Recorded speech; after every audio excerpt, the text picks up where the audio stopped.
Well, good morning, everybody. It's always great to see people up early on a Sunday morning. I want to begin before we really start by just taking a second and asking everybody to turn to your right or to your left and make eye contact with someone that you don't know and nod a greeting to them. Do it a couple times. Meet a couple people, a few people in the room. All right, you need to continue that later on yourself. But the reason I wanted to start that way is because I believe that 2 years from now, some of the people in this room are going to be telling other people that 2 years earlier, they actually sat in a space where they nodded and recognized somebody who at that point is a new, soon-to-be unicorn that they met and nodded and looked at in this location. And there'll be a couple of you in here maybe that are annoyed by the number of people that keep coming up to them, claiming that they nodded and looked at them at this event on their way to being that unicorn. Because in this moment at this time, what's happening with AI, what's happening with the investors, with the creators and with the founders with AI is actually pretty extraordinary. It's an amazing time, and this conference is bringing together some of the brightest minds, some of the daring entrepreneurs, some of the visionary investors. This is more than just a presentation and a pitch event. In a very real sense, this is a gathering of the architects of the future. And this moment, focused on AI, like other events that are focusing on AI right now, are the places where this congregation is gathering. These are not dreams of tomorrow. These are very, very, very real sense the innovations that are driving the quality of life today. You know, this is probably the most exciting time to start a company since the creation of the iPhone. Think about it. I mean, when you think about what it is that is needed to start a company, you need basically three things. You need capital, you need capability, and you need a disruptive technological shift. And we have all those things right now. Technology capital is abundant. We have more VC firms than we have ever had before. Those VC firms have greater capacity than they have ever had before.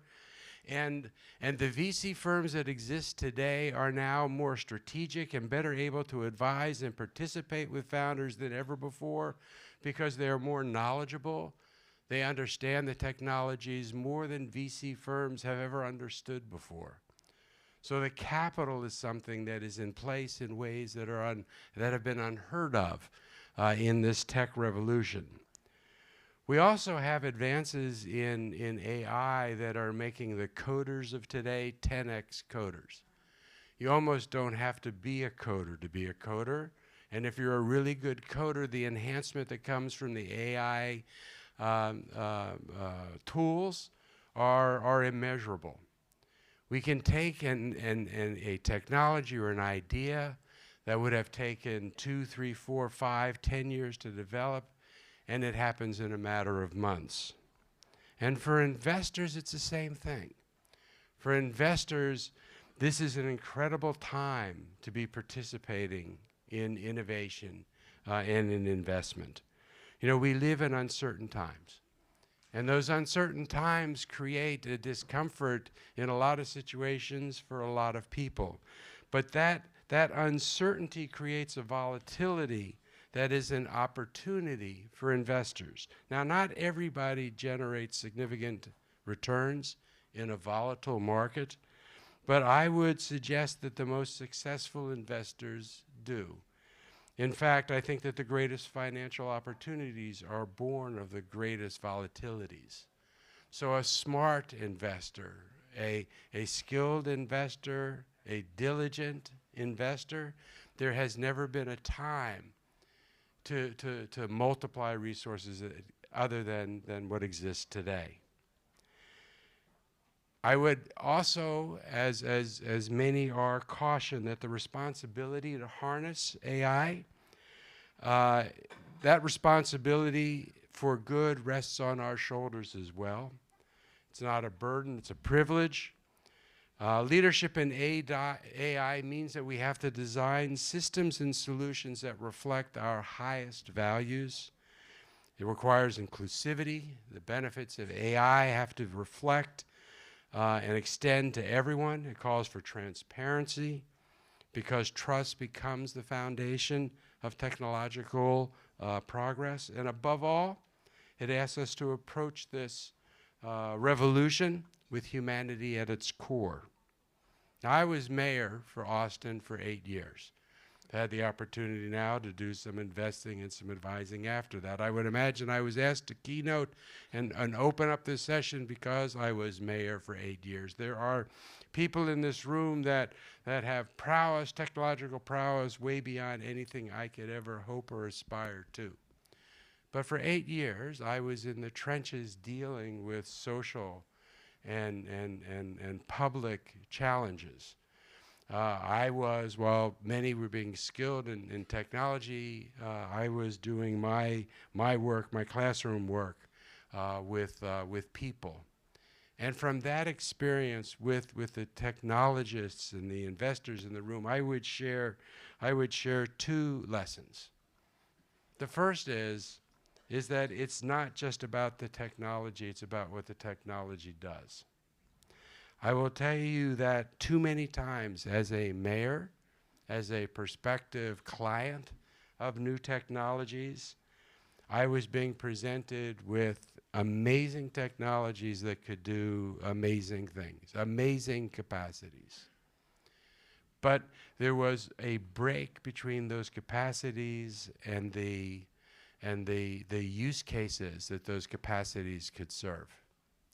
Sometimes people get so enthralled with what the technology can achieve, they lose sight of what it is that the technology is having to do. I would urge everybody that's dealing and developing with new technologies to really focus on what it is that is the end goal of what's trying to be solved. I'll give you an example of that from a political standpoint. Secretary Fox in the Obama administration was Secretary of Transportation. He lost a competition among cities to find that smart city whose project would get the endorsement of the administration, the Secretary of Transportation, and about $150 million to support the effort. I come from Austin. It's a technology-forward city. We pulled together everybody that was doing the most creative work, and we put together a smart city package that presented the highest and best new functionality and platforms that were presented to us. We lost that competition to the city of Columbus, which focused on a community that was outside of Columbus by about 4 miles.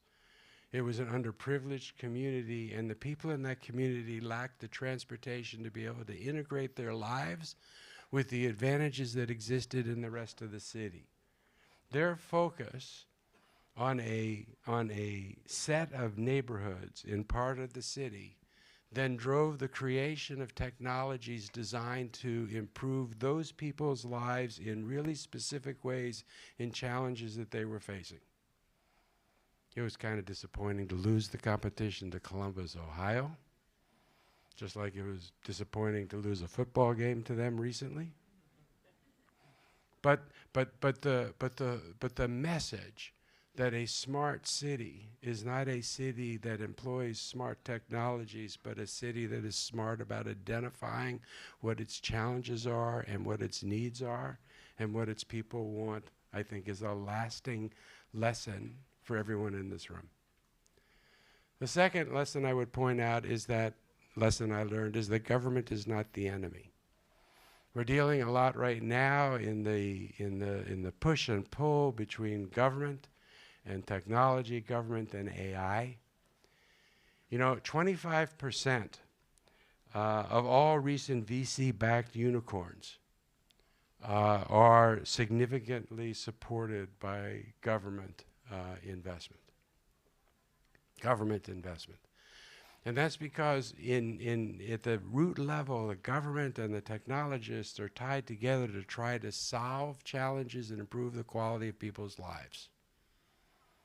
We don't have to be enemies, governments and technologists. If we work together, then you can achieve great things. The example I would give about that would be Austin's experience with Uber and Lyft in 2017. Uber and Lyft, disruptive technologies, were going into cities, were disrupting transportation, saw the government as an enemy, and were involved in pretty disruptive activity, and found themselves at odds with communities, and governments didn't know what to do. In Austin, we leaned into that, and we tried to iterate with Uber and Lyft to create, for our community at that point, a biometric background check is what it surfaced around.